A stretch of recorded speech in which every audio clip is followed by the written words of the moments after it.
Bonjour, Raphaël Duchemin. Le 7 mai marquera-t-il la fin de la grève à la SNCF? En tout cas, c'est la date proposée par le Premier ministre pour inviter les syndicats à Matignon à un recul à mettre au crédit de la mobilisation. Voilà ce que disent en tout cas les organisations. Bonjour Fanny Arave. Bonjour. Merci d'être avec nous ce matin sur Europe 1. Vous êtes économiste et administratrice UNSA ferroviaire à SNCF Réseau. C'est clairement une main tendue aux syndicats, c'est comme ça qu'il faut le voir? C'est une perche tendue. Après, on verra par la suite, c'est une perche souple du perchiste aussi. Elle est un petit peu plus plombée. Donc ça, nous le verrons ensuite. Ça, c'est pour le 7 mai, pas avant. Pour le 7 mai. Les syndicats ne se rendent pas aujourd'hui au dernier rendez-vous qui était prévu avec la ministre des Transports, Non. Elisabeth Borne. C'est une manière, du coup, pour dire clairement que c'est Matignon maintenant qui traite directement le dossier. Écoutez, nous avions participé à de nombreuses réunions. Parfois, on souhaitait que ça transfère un peu plus de discussion, de concertation, que ce soit un peu plus un organisme de négociation. Donc, on arrivait péniblement, effectivement, à pouvoir cranter quelques décisions. Et puis, on s'est rendu compte, à la faveur d'une dépêche AFP, que les décisions étaient prises ailleurs. Donc à un moment, effectivement, allons directement à la source de la décision. Puisque... Donc vous allez directement ailleurs, en l'occurrence à Matignon. Voilà, même si le travail fait avec la ministre était amené à des choses progressivement, peut-être de manière plus unanime, mais arriver à des échanges intéressants, qu'on arrivait effectivement, on avait du mal à cranter, maintenant on comprend peut-être un petit peu mieux pourquoi on avait du mal à cranter certaines décisions.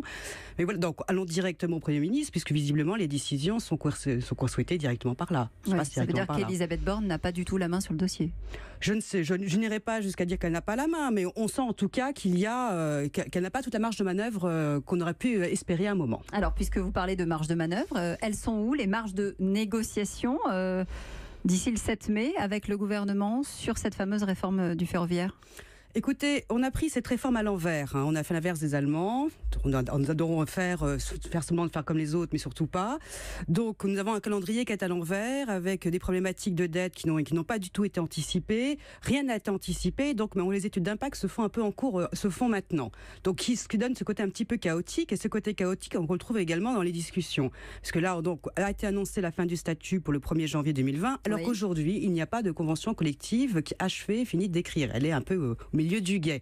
Donc on a un vrai problème de calendrier, de la même manière que pour la dette. Si on passe en SA, c'est le passage en SA, c'est pas le bon cœur du gouvernement, c'est le passage, c'est une question juridique et fiscale, c'est très prosaïque, qui nécessite une reprise de dette pour une histoire des questions d'équilibrage financier. Alors justement, vous parlez de la dette, vous êtes économiste, Édouard Philippe a évoqué cette dette de la SNCF hier, que l'État va reprendre progressivement à son compte, d'ici 2020, cela suppose, et il l'a dit d'ailleurs, un effort des contribuables. Alors vous imaginez, quand la phrase a été lâchée, ce que ça a pu donner du côté des usagers de la SNCF qui aujourd'hui attendent leur train.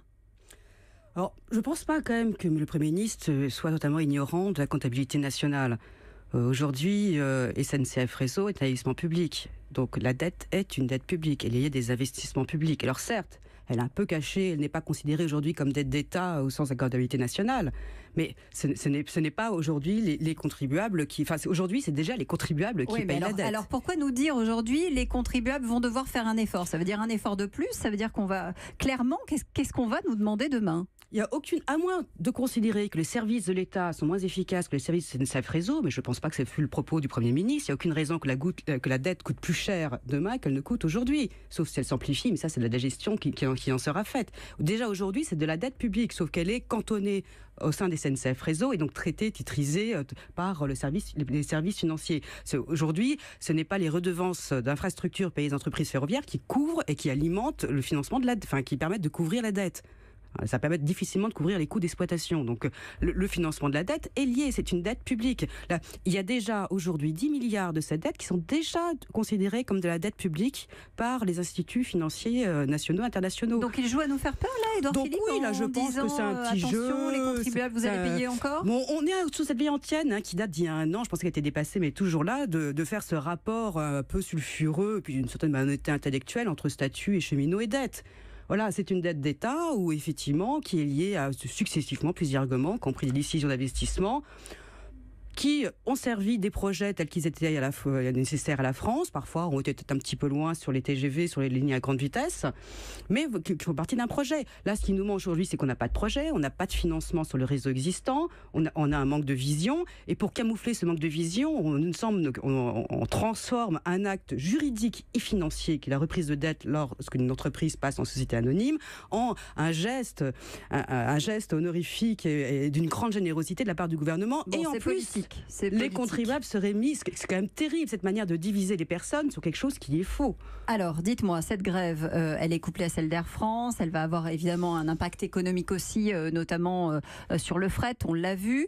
Il y a un autre problème, c'est que cette grève, elle est perlée, c'est quelque chose d'inédit, et vous dites à l'UNSA, comme à la CFDT d'ailleurs, on va attaquer en justice la direction pour contester le mode de retenue sur salaire pendant la grève perlée. Or, arrêtez-moi si je me trompe, il s'agit bien d'un seul et même mouvement, même s'il y a 18 préavis de déposés, non ?